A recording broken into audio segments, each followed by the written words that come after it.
ছোটো মাছের চচ্চড়ি যারা পছন্দ করেন তাদের জন্য আজকের রেসিপিটা। এভাবে চচ্চড়ি করলে অনেক মজা লাগে। হ্যালো ভিউয়ার, আসসালামু আলাইকুম। কেমন আছেন সবাই? আমি বেশি ভালো নেই, বেশ কিছুদিন ধরে অসুস্থ থাকার কারণে ভিডিও ছাড়তে পারছি না।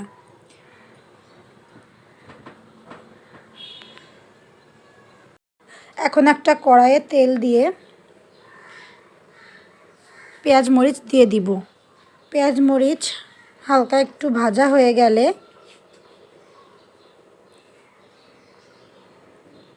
দিয়ে দিব একে একে স্বাদ মতো লবণ, হলুদ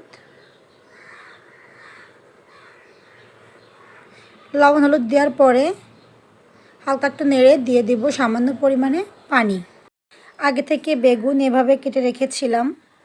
এখন বলক আসলে বেগুনগুলোকে দিয়ে দিব।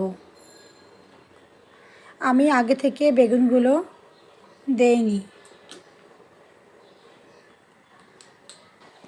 এ পর্যায়ে ছোটো মাছগুলোকে ধুয়ে পরিষ্কার করে নিয়ে হলুদ, লবণ ও তেল দিয়ে ভালো করে মেখে নিব। এখন বেগুনের উপর বলক উঠলে মাছগুলো দিয়ে দিব। এভাবে মাছগুলো দেওয়ার কারণে মাছটা ভেঙে যাবে না, খুব সহজে সিদ্ধ হয়ে যাবে। এখন খুন্তি দিয়ে নেড়ে চেড়ে মাছগুলোকে ভিতরে দিয়ে দিব।